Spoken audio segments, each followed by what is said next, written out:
Hello दोस्तों, मैं हूं आशीष आसटकर और आप देख रहे हैं जीएस स्टडी। आज का टॉपिक है प्रायद्वीपीय भारत का पठार और इसका प्रैक्टिस सेट नंबर है 6। जियोग्राफी, ऑब्जेक्टिव जियोग्राफी की श्रृंखला में आइए देखते हैं क्या कुछ है प्रैक्टिस सेट 6 में। तो पहला प्रश्न है, भारतीय प्रायद्वीपीय का पठार किस का एक भाग है।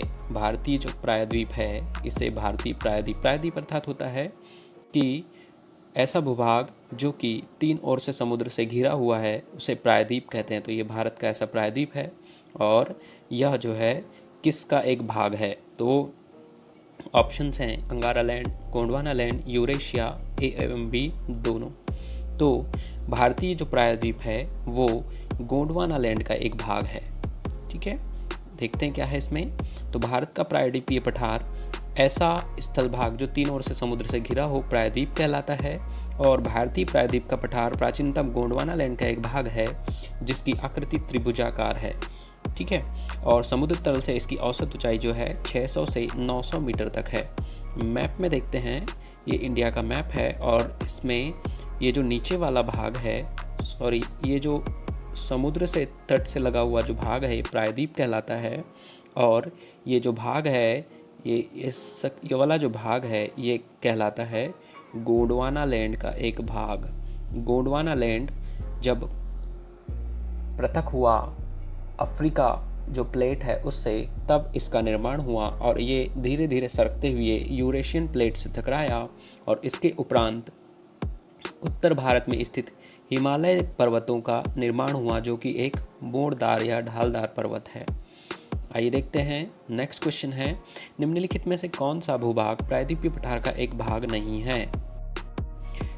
ऑप्शन 1 है कठियावाड़, छोटा नागपुर का पठार, ब्रह्मपुत्र का मैदान, अन्नामलाई की पहाड़ी।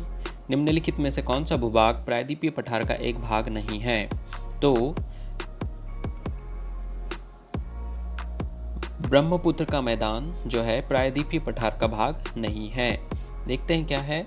तो कठियावाड़ गुजरात से पूर्व में एक छोटा नागपुर का पठार स्थित है। दक्षिण में अन्नामलाई की पहाड़ी स्थित है जिसे कार्डमम हिल इलायची की पहाड़ी भी कहा जाता है। मतलब जो अपना प्रायद्वीपीय भारत है इसका विस्तार जो दिया गया है इसमें यह है, कठियावाड़ गुजरात से पूर्व में छोटा नागपुर का पठार से लेकर दक्षिण तक अन्नामलाई की पहाड़ी तक इसका विस्तार है। और भारत के उत्तर पश्चिम में उत्तर पूर्व से दक्षिण पश्चिम तक 692 किलोमीटर जो है यहाँ तक इसका विस्तार है। ये प्रायद्वीपीय पठार हमने पिछली स्लाइड में ही बताया था कि ये प्रायद्वीपीय के पठार है। ये कठियावाड़ गुजरात है, यह छोटा नागपुर का पठार है और ये जो नीचे है ये वाला जो भाग है ये अन्नामलाई की पहाड़ियाँ, यहाँ इस है कार्डमम की पहाड़ी। तो इस प्रकार त्रिभुजाकार रूप में इसका विस्तार ये प्रायद्वीपीय भारत का पठार कहलाता है। ठीक है दोस्तों, नेक्स्ट क्वेश्चन में देखते हैं, प्रायद्वीपीय पठार एवं हिमालय के निर्माण से संबंधित निम्नलिखित में से कौन सा बिंदु जो है सही है, सत्य है। पहला बिंदु है, हिमालय का निर्माण प्रायद्वीपीय पठार से पहले हुआ है। पहला बिंदु है, ध्यान से सुनिएगा, हिमालय का निर्माण प्रायद्वीपीय पठार से पहले हुआ है। दूसरा ऑप्शन है, प्रायद्वीपीय पठार का निर्माण हिमालय के निर्माण से पहले हुआ है। तीसरा ऑप्शन है, हिमालय एवं प्रायद्वीपीय पठार का निर्माण एक साथ हुआ है। और चौथा ऑप्शन है, उपरोक्त में से कोई नहीं। तो प्रायद्वीपीय पठार का निर्माण जो है हिमालय के निर्माण से पूर्व में हुआ है, ऑप्शन बी सही है। आइए देखते हैं क्या है इसमें। तो प्रायद्वीपीय पठार का निर्माण हिमालय से अत्यंत पूर्व में हुआ था और प्रायद्वीपीय पठार के उत्तरी भाग का ढाल जो है इसका उत्तर की ओर है। मतलब ये जो प्रायद्वीपीय भाग का पठार है तो इसका ढाल जो है उत्तर की ओर है और प्रायद्वीपीय पठार के उत्तरी भाग का ढाल उत्तर की ओर है और इस कारण मध्य प्रदेश के उत्तरी भाग से निकलने वाली जो नदियां हैं यह गंगा एवं यमुना नदी में मिल जाती है। इसके उत्तर पश्चिम में अरावली पर्वत, उत्तर पूर्व में राजमल की पहाड़ी एवं दक्षिण में अन्नामलाई की पहाड़ी का विस्तार है। ये आपका इंडिया का मैप और इस इंडिया के मैप में ये प्रायद्वीपीय भारत और इसका जो ये उत्तर वाला जो भाग है ये इसका ढाल उत्तर की ओर है। इसीलिए यहाँ से निकलने वाली नदियाँ हिमालय से प्रवाहित होने वाली नदियों में जैसे गंगा नदी, यमुना नदी में आकर मिल जाती, उसकी सहायक नदियाँ हैं। यही क्वेश्चन का मूल था। आइए देखते हैं नेक्स्ट क्वेश्चन है, निम्नलिखित में से कौन सी पर्वत श्रृंखला प्रायद्वीपीय पठार को उत्तर भारत से पृथक करती है। मतलब ऐसा कौन सा पर्वत है जो कि प्रायद्वीपीय भारत के पठार को उत्तर भारत से पृथक करता है। तो पहली है सतपुड़ा पर्वत श्रृंखला, विंध्याचल पर्वत श्रृंखला, अरावली पर्वत श्रृंखला और मैकल पर्वत श्रृंखला। तो सही आंसर है सतपुड़ा पर्वत श्रृंखला।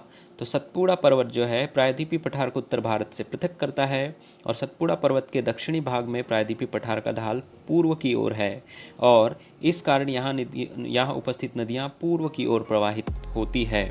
और सतपुड़ा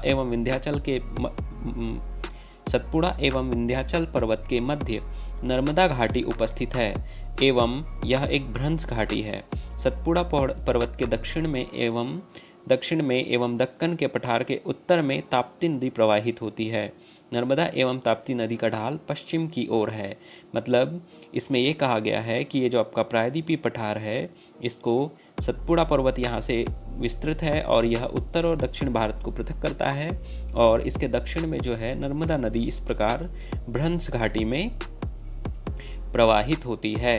इस प्रकार से यहाँ से नर्मदा नदी भ्रंश घाटी में प्रवाहित होती है और इसके दक्षिण में जो है प्रायद्वीपीय पठार का जो है विस्तार है। आइए दोस्तों नेक्स्ट क्वेश्चन देखते हैं कि अरावली पर्वत का जो निर्माण है किस युग में हुआ था। तो ऑप्शंस हैं प्री कैम्ब्रियन, डिवोनियन, कार्बोनिफेरस और ऑर्डोविशियन। ये सब इरा है, युग हैं और इसमें से किस युग में अरावली पर्वत का निर्माण हुआ था यह पूछा गया है। तो ऑप्शन है प्री कैम्ब्रियन युग, मतलब विश्व के सबसे प्राचीनतम पर्वतों में से एक आपका अरावली पर्वत है और इसका निर्माण प्री कैम्ब्रियन युग में हुआ था। तो अरावली पर्वत के संबंध में कुछ तथ्य है, देखते हैं क्या है। तो यह विश्व का सबसे प्राचीनतम लित पर्वत है जिसका निर्माण प्री कैम्ब्रियन युग में हुआ था और अरावली पर्वत का जो है प्रायद्वीपीय पठार के उत्तर पश्चिम में गुजरात के पालनपुर तक दिल्ली के मजनू की टीला तक विस्तृत है। इसका विस्तार दिया गया है और इसकी सर्वाधिक लंबाई राजस्थान राज्य में है और भौगोलिक उपनाम इसके अलग अलग हैं, जैसे इसका दक्षिणी भाग जो है जरगा पहाड़ी कहलाता है और दिल्ली के समीप इसे दिल्ली रिज के नाम से भी जाना जाता है। मैप में यदि प्लॉट करके देखें तो ये आपका इंडिया का मैप है और यहाँ पर ये जो है इस प्रकार से अरावली पर्वत का विस्तार है और अरावली पर्वत जो है इस प्रकार से दक्षिण से उत्तर की ओर होता है इसका विस्तार और राजस्थान राज्य में इसका सर्वाधिक विस्तार है। यह विश्व का सबसे प्राचीनतम वलित पर्वतों में से एक है। आइए दोस्तों नेक्स्ट क्वेश्चन है, छोटा नागपुर के पठार का विस्तार निम्नलिखित में से किस राज्य में नहीं है। छोटा नागपुर का जो पठार है उसका विस्तार किस राज्य में नहीं है ये पूछा गया है। पहला ऑप्शन है झारखंड, पश्चिम बंगाल, छत्तीसगढ़ एवं मध्य प्रदेश। तो सही ऑप्शन है दोस्तों मध्य प्रदेश। मध्य प्रदेश में छोटा नागपुर का पठार का विस्तार नहीं है, इसका विस्तार झारखंड, पश्चिम बंगाल और छत्तीसगढ़ में विस्तृत है। छोटा नागपुर का जो पठार है वो अत्यंत खनिज उत्पादन के लिए प्रसिद्ध है, इसलिए इसे भारत का रूर भी कहा जाता है। और ये जो झारखंड, पश्चिम बंगाल और छत्तीसगढ़ राज्य है इनमें खनिज का अत्यधिक उत्पादन होता है। आइए दोस्तों इसमें क्या कुछ है देखते हैं। तो छोटा नागपुर का जो पठार है इसका विस्तार झारखंड, पश्चिम बंगाल, छत्तीसगढ़ राज्य में है और इस पठार में भ्रंश घाटी से स्वर्ण रेखा एवं दामोदर नदियाँ प्रवाहित होती है। यह पठार भारत के सबसे समृद्ध खनिज प्रदेशों में से एक है, इस कारण इसे भारत का रूर कहा जाता है। ज्ञात हो कि रूर जो है जर्मनी का एक खनिज बाहुल्य वाला क्षेत्र है। आइए दोस्तों मैप में देखते हैं छोटा नागपुर का पठार कहाँ स्थित है। तो ये भारत का प्रायद्वीपीय विस्तार और ये है छोटा नागपुर का पठार। इसका विस्तार छत्तीसगढ़ है ना, झारखंड और पश्चिम बंगाल में विस्तृत इसका विस्तार है। आइए दोस्तों नेक्स्ट क्वेश्चन देखते हैं, निम्नलिखित में से कौन सी नदी छोटा नागपुर के पठार को दो भागों में विभाजित करती है। तो पहला है नर्मदा नदी, दामोदर नदी, महानदी और ब्राह्मणी नदी। तो सही ऑप्शन है दोस्तों दामोदर नदी छोटा नागपुर के पठार को दो भागों में विभाजित करती है। जैसे दामोदर नदी छोटा नागपुर के पठार को दो बराबर भागों में विभाजित करती है और इसमें जो है इसका विस्तार और इसका कुछ विशेषताएं दी गई है। देखते हैं क्या कुछ है इसमें। तो पारसनाथ जो है छोटा नागपुर के पठार की सर्वोच्च चोटी है, याद रखिएगा दोस्तों, बहुत इंपॉर्टेंट है। 1368 मीटर इसकी ऊंचाई है। इसमें इसके अंतर्गत जो है हजारी का पठार स्थित है और दक्षिण में रांची जो है, यहाँ एक मुख्य अब्रक और लोहा खनिज प्राप्त होते हैं रांची से, हजारीबाग के पठार से। और हजारीबाग का पठार और रांची का पठार जो है छोटा नागपुर के पठार के दो उपभाग है। रांची के पठार जो है भारत के संप्राय मैदान अर्थात समतल मैदान का एक एग्जाम्पल है, उदाहरण है। और झारखंड की जो राजधानी रांची है वह स्वर्ण रेखा नदी के तट पर स्थित है। ये भी याद रखिएगा दोस्तों, एग्जाम में पूछा जा सकता है। आइए दोस्तों नेक्स्ट क्वेश्चन देखते हैं। निम्नलिखित में से कौन सी नदी भ्रंश घाटी में प्रवाहित नहीं होती है?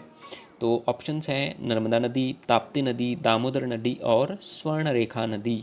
तो भारत की प्रमुख 3 नदियाँ जो भ्रंश घाटी में प्रवाहित होती है वो है नर्मदा, ताप्ती और दामोदर नदी। स्वर्ण रेखा नदी जो है वो भ्रंश घाटी में प्रवाहित नहीं होती है। आइए देखते हैं क्या कुछ है इसमें। तो भारत की 3 प्रमुख नदियां भ्रंश घाटी में प्रवाहित होती है, उनमें है नर्मदा, ताप्ती और दामोदर नदी। अब इसमें शिलांग का पठार भी दिया हुआ है क्योंकि ये छोटा नागपुर के पठार का ही एक विस्तार है इधर। तो यह छोटा नागपुर के पठार का एक भाग है। इसे गंगा एवं ब्रह्मपुत्र नदियों द्वारा अपवाह से जो है पृथक कर दिया गया है, जिसे राजमहल गारो गैप अथवा मालदा गैप के नाम से भी जाना जाता है। आइए दोस्तों मैप में देखते हैं। ये आपका छोटा नागपुर का पठार हुआ और ये हुआ आपका शिलांग का पठार, और इनके बीच जो है ये मालदा गैप अथवा खासी और गारो गैप कहा जाता है। ये गंगा एवं ब्रह्मपुत्र नदियों द्वारा इसको पृथक कर दिया गया है, शिलांग के पठार और छोटा नागपुर के पठार को। आइए दोस्तों नेक्स्ट क्वेश्चन देखते हैं। शिलांग के पठार का जो सर्वोच्च शिखर है या सर्वोच्च चोटी जो नोकरेक है वो किस पर्वत पर स्थित है? गारो, खासी, जयंतिया अथवा मिकिर, है ना। सही ऑप्शन है गारो शिखर पर ये जो है नोकरेक पर्वत शिखर जो है स्थित है। देखते हैं क्या कुछ है इसमें। शिलांग के पठार के अंतर्गत 3 पहाड़ियां जो है मेघालय राज्य में स्थित है, जिसमें गारो, खासी और जयंतिया हैं, है ना। शिलांग के पठार का सर्वोच्च शिखर नोकरेक जो है गारो शिखर पर स्थित है, गारो याद रखिएगा। इसकी 2 पहाड़ियां जो है असम राज्य में भी स्थित है, जिसे मिकिर और रेंगमा नाम से भी जाना जाता है। ये पूर्वोत्तर भारत का मैप है और इसमें देखते हैं ये शिलांग का पठार है। इसमें 3 पर्वत श्रृंखलाएं हैं, गारो, खासी और जयंतिया, है ना। और इसमें इसके अंतर्गत जो है मिकिर और रेंगमा ये असम राज्य में भी स्थित है। ये अपना जो है शिलांग का पठार का ही एक भाग है। आइए दोस्तों नेक्स्ट क्वेश्चन देखते हैं। मालवा के पठार का जो ढाल है निम्नलिखित में से किस दिशा में है? तो इसका जो सही उत्तर है उनमें से देखते हैं कौन कौन से ऑप्शन है। सबसे पहले तो उत्तर, दक्षिण, पूर्व, पश्चिम। तो मालवा का पठार जो है ये प्रायद्वीपीय भारत के पठार के उत्तर दिशा में पड़ता है, यहाँ कुछ पड़ता है ये, और इसका ढाल जो है दोस्तों उत्तर की ओर है। इसीलिए तो मालवा के पठार की जो जितनी नदियाँ प्रवाहित होती है वो उत्तर की ओर प्रवाहित होती है ना। देखते हैं क्या कुछ है इसमें। तो मालवा का जो पठार है यह अरावली पर्वत के दक्षिण में एवं विंध्याचल पर्वत के उत्तर में विस्तृत है। मालवा के पठार का ढाल उत्तर की ओर है और इस कारण यहाँ से निकलने वाली नदियाँ गंगा और यमुना नदी में मिल जाती है या मुहाना बनाती है। और मालवा के पठार का निर्माण जो है वह दक्कन ट्रैप की चट्टानों से हुआ है, इस कारण यहाँ पर काली मिट्टी भी पाई जाती है। यहाँ जो प्रवाहित होने वाली नदियाँ हैं चंबल, काली सिंध, बेतवा, शिप्रा, और जो शिप्रा है इसे ही मालवा की गंगा के नाम से भी जाना जाता है दोस्तों, याद रखिएगा। चंबल एवं काली सिंध नदियों ने मालवा के पठार को अत्यधिक अपरदित किया है, इस कारण यहाँ पर बीहड़ या फिर खड्ड पाए जाते हैं। याद रखिएगा दोस्तों, एग्जाम में बहुत बार पूछा जाता है कि कौन सी नदी गुली और इरोजन करती है, अवनालिका अपरदन करती है, तो वह चंबल नदी है। यह अपरदन करने के कारण, अत्यधिक अपरदन के कारण बीहड़ों का निर्माण करती है। यह मृदा अपरदन का बहुत बड़ा एग्जाम्पल है और इम्पॉर्टेंट भी है, याद रखिएगा दोस्तों। Thank you very much. हमारे चैनल को इसी प्रकार अपडेट्स पाने के लिए और हमारे वीडियोस को प्रमोट करने के लिए हमारे चैनल को लाइक कीजिए दोस्तों, सब्सक्राइब कीजिए अथवा बेल आइकॉन को प्रेस कीजिए ताकि हमारे नोटिफिकेशंस आपको मिलते रहे और हमारे नई जानकारियों से भरे वीडियो आप तक पहुंचते रहे। थैंक यू दोस्तों, थैंक यू। वंदे मातरम, जय हिंद।